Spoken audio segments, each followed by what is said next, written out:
Welcome and thank you for joining me for another coffee with Bridget. Today's coffee is Black and White Cookie by Brooklyn Bean Roastery, and I'm drinking from my Do Not Disturb cup. Alright, so we are talking about conjunction today.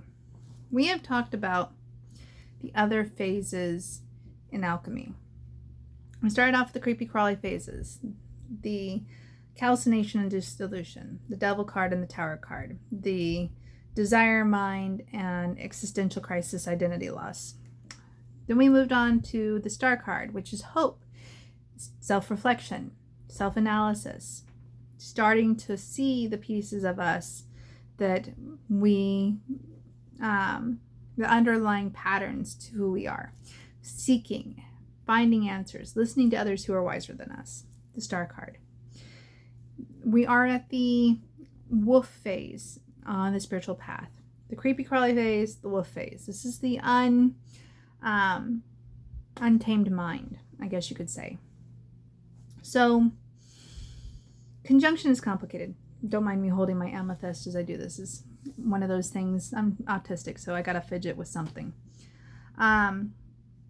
Conjunction's hard. I have tried to make this video a few times. To summarize, conjunction is hard. Conjunction is shadow work. It is the illumination of the subconscious. We have all developed our conscious mind. The consciousness is the sun, masculine, the ambitious part of ourselves, the desire mind. We never lose desire mind. Our passion is important. Knowing what lights us up and gets us motivated is essential to having a happy life. And that is the divine masculine. And we have all developed the divine masculine in the West to a degree that it's almost toxic. So let's talk about the divine feminine and how to work with the subconscious. So the divine feminine is the moon. And the card for this is the moon. The planet is Venus. The goddess is Venus. The metal is copper. Copper is in our blood. Copper is this is the first one out of the metals that we've gone through. Copper is the first one that's formed into jewelry. I have 2 copper bracelets that I wear at all times. Copper is the number 4, and copper is known as being balancing. So we're at the 4th stage. This is the moon card. The moon card illuminates the entire path. So let me say this again. The moon card in tarot illuminates the entire path of the seeker. It gives us perspective. It gives us understanding. It gives us compassion. It gives us sympathy. It gives us an illumination of the depths. The moon rules the ocean. It actually transforms the shape of our planet as it moves around us. So the moon is a powerful symbol. It is a super powerful symbol. It goes through phases. We all go through phases in life. It indicates... Moon indicates what actions to take. The sun is the seasons, the moon is the phases. So the phases within the season. So everything has a beginning, a middle, and an end. The moon has a beginning, a middle, and an end to its phases every month. It is the fastest moving planet, and it has a dark phase, but it has an illuminated phase. So the new moon is when the sun and the moon come together and the moon is illuminated just a little bit. The full moon, the sun is opposite the sun, and that is when it's fully illuminated. So the moon and understanding feminine and working with the feminine, this is shadow work. Shadow work involves owning and loving that Venus quality, every aspect of yourself. So I'm trying to think of the best way to describe it. We need to develop our divine feminine. This is being in tune with the divine mysteries. There's not everything is going to be known, but it also involves, and the biggest thing with shadow work is owning your triggers, seeing triggers as opportunities. That which you disown in other people is the part of you that needs the love the most. So for example, in my book, Coffee Girls, someone criticized me. They did a review and they said she's trying to be quirky, but she's not doing it, or whatever. It's a criticism about me trying too hard to be quirky. And I was like, that's a judgment of yourself. That's projection onto, a version of me that I'm no longer resonating with. But I didn't see that criticism. I saw that sadness. It's kind of like in a live recently, someone that I know and I admire and I love asked how they could change themselves to be more acceptable. And it was funny because the part that they wanted to change, the perception of them they wanted to change, is what I love most about them. But they don't see it that way. They see it as a fault. They see it as a weakness. They see it as something dividing them from other people. But it's what makes them beautiful. Being fierce makes you beautiful. Being intimidating makes you beautiful.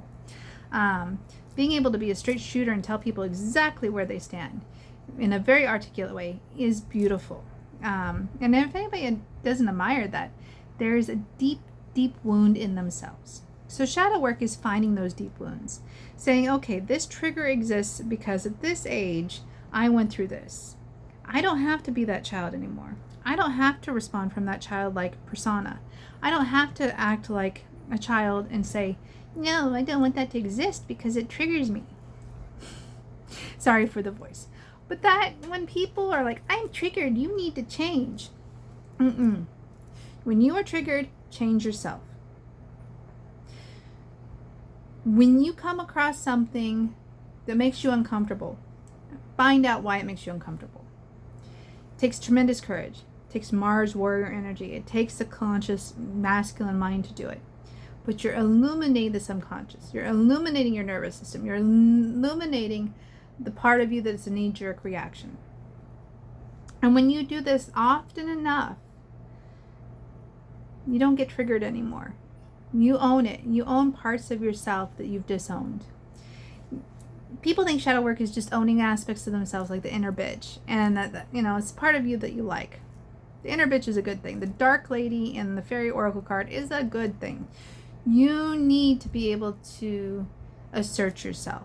You need to have the divine feminine in both the positive and the negative way. The positive is the birthing, mother, nurturing aspect part of itself. The dark mother is the channeling the inner power and the darkness to make something new. Those who can work with their inner dark and accept their inner dark are powerful people because they become more light. When you illuminate the subconscious, when the sun and the moon are illuminated together, the light is so strong that it illuminates the night. So too it will illuminate you. So conjunction is this beautiful phase where you don't disown any aspect of yourself. You listen to your intuition, you listen to your instincts, you listen to your body, and the war within stops. Everyone has a war within. You war with your instincts, you war with your desires. I shouldn't feel this way, I shouldn't feel that way, I shouldn't hate this, I shouldn't love this, and why can't I do this and be like that? Love yourself. Every aspect of yourself. Love your limitations because they exist for a reason. Love your flaws. They exist for a reason. The more you love yourself, the happier you become. And if you are in the deep depths of depression, ask yourself, do I love myself? And if you say no, it's time to work on yourself and hit the star card level. This comes only after self-examination. This level of love, and radical acceptance of yourself, only comes after self-examination, after you've gone through everything else. And then you get perspective. Then you can see the path and you can start to guide others. But this is just the woof phase. This is just the untamed animal phase of this process. So I hope this explained conjunction to some degree. It is a complicated subject. It is the balance of divine masculine and divine feminine. And it is love. And it is malleable. This is a mind that's flexible, that understands other people's perspectives. Because you can't understand other people until you've done it yourself, or you've examined it yourself. So once you have that understanding, you sympathize, you have compassion, and you have perspective. And you'll get to guide others.